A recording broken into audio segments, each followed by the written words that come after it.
All right, guys, this is the electric pick a lot of you have been asking me about. It is the mini electric pick made by Unlock Technologies. I got it for $169 from lockpicks.com, and the model number is actually UT-PL-1. It comes in this little hard case, kind of neat, like a little combat hard case. Slide that open, almost like an ammo can. Slides open, and you got little foam cutouts for all the gear that's inside. We'll get to this in a minute, but first let's see what some of the other things that they give us. First of all, always nice to have when you got a new electric pick is a bag full of tips. We have a little lithium-ion battery charger here. Again, this is made to fold out and plug directly in. I just keep this with the kit all the time. Kind of cool to have a ready-to-go charger. We have an Allen wrench, and that, of course, is to replace the tips. It's really the only tool that you need. This guy, I got to tell you, if there's one negative thing I would say about the kit, the bean counters always get involved in something in order to cut costs. And in this case, I'm pretty sure it was this battery. I've had not such great luck with ultra-fire batteries. They always overstate their capacity. They say this one is 3,800 milliamp hours, which I find beyond belief because based on the weight, I'm comparing it to a real known Panasonic 18650, and this one is rated at only 3,400 milliamp hours. This one's 1/3 of the weight. I just can't see that it would have that capacity. I will use this battery. I'll charge it, and I'll use it for the demo inside of this pick, though. Speaking of the battery, there's your marker right there. This is all made out of solid aluminum. We have a knurled end cap, so obviously got the marker for the battery. We can just unscrew that. Plenty of threads on there. Got a little O-ring on it to seal it. And oddly, the positive goes pointing out. I mean, it's not intuitive. Even when you glance at that, I was tempted to shove it in that way, but don't do it. Put it in there the correct way, and that way you're guaranteed it's going to work. All right, seals up pretty nice, watertight. Again, the O-rings to help you hold on to it, to give you a little bit of grip and traction. There's no other knurling on the aluminum body itself. On the front here, we have obviously a red anodized trigger, and on the front we have a red anodized knob to control the amount of swing on the tip. I am not going to pull the trigger. First of all, I didn't charge the battery, and secondly, I don't have a tip in it. I don't think anything would happen, but I don't want to take a chance. So tell you what, let me charge that, put a tip in, find a lock or two, and let's see how well this thing works. All right, guys, I got the mini electric pick fully charged, got the needle tightened on there, and I've got an assortment of locks here. Let's start with the easiest and then progress through more difficult locks. So let's start with this guy. It is only a 4-pinner. This is obviously a number 3 from Master Lock. And let's see what we got here. Just slide them straight in, keep them parallel with the pins, not too deep in the keyway. And there we go. Again, we got a master number 5. This one also, despite its size, he's really got basically the same core, a little bit more challenging bitting, but still only 4 pins and no security pins at all. So let's see what we got in this guy. Again, keep it parallel to the pins, not too deep. We only want to reach that last pin. So all the way in and then pull them back out a little bit, apply a little bit of tension,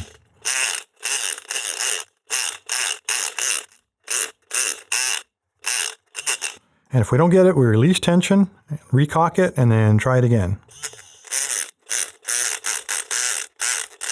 And there we go. It took a little more effort, but this one, the bitting on it's a little bit more challenging than that first one. This next one promises to be even more challenging. This little guy has spool pins in it. It is a 5-pinner. I believe there are 2 spools, and then the rest are standard. Let's see if this is the right tensioner, and it is. All right, straight in. Not too deep.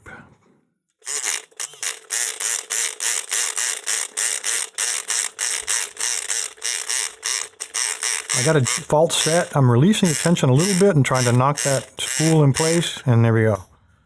So you can open spool pins. It just takes a little bit more attention. This is a guard. I think I did a video on this not too long ago, so it does contain spools. This last guy promises to be probably one of the most challenging of all. Check out the bitting on this guy. It is a 5-pinner, and we have some rather dramatic changes in the cuts on this one. I'm going to I'm not going to do this one in my hand. I'll put it in the vise because I want to show you a technique that I've been tinkering with to try to attack locks that have a wide variation in bitting like this one. All right, guys, I think you can imagine that with crazy bitting like this, keeping that needle perfectly straight and even with the pins is probably not going to work. And there's another reason it won't work, and that is because when I try to use bottom of the keyway on this guy, it binds up and seizes up the core. So I'm forced to use top of the keyway. And were I to try to keep that needle perfectly level like that, that needle would actually be hitting our top of the keyway tensioner, never touching probably maybe those first two pins. So I'm going to modify the technique a little bit, and this is what I typically do on locks that have crazy bitting. If I've tried the level technique and I've had no luck, eventually I'll vary it and just use what I call the tip up technique. And what I'll do is I'm going to slide it in, activate the electric pick, and then slowly drag it out, basically allowing the tip of that needle, and you notice it moves more than any other part of the shaft. I'm going to allow it to attack those pins one at a time as I drag it out. And then, hopefully, if I keep the tensioning light, it'll basically single pin pick them. It'll electric pick them in place in sequence, just as we do when single pin picking. So let's give it a try. All the way in, very light tension, and let's see if we can get this thing to work for us.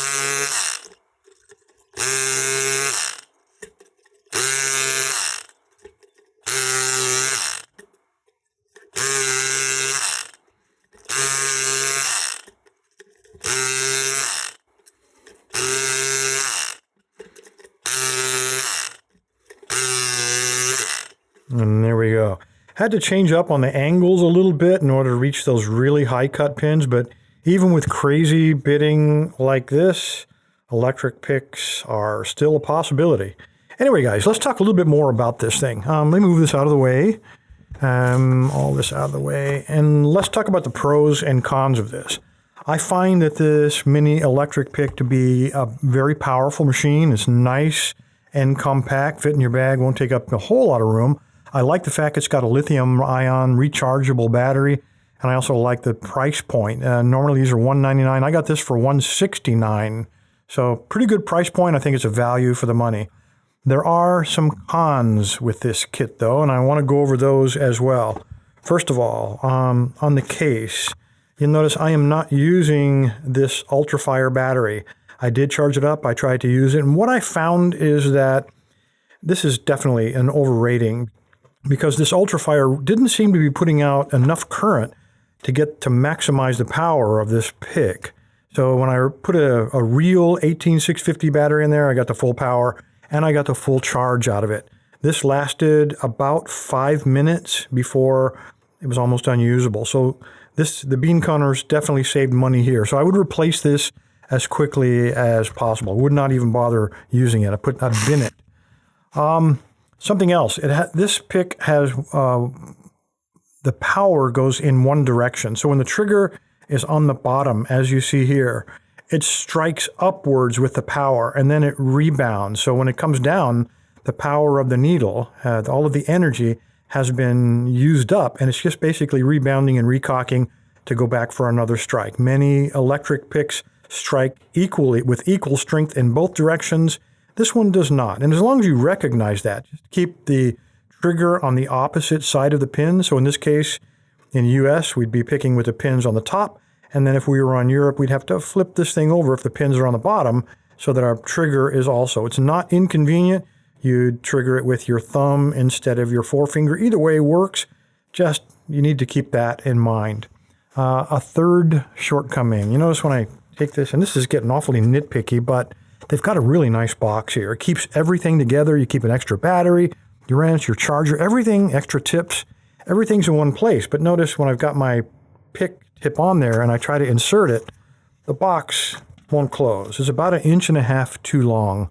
It really would have been cool if they'd done it. Now I'm basically forced to remove my needle to store it, and then every time I want to use my electric pick, I got to put the needle back in. So if they had thought ahead a little bit about ergonomics and how things are actually used in the field, they would have extended the length of this box about 1.5 inches so I could store it with a needle on it.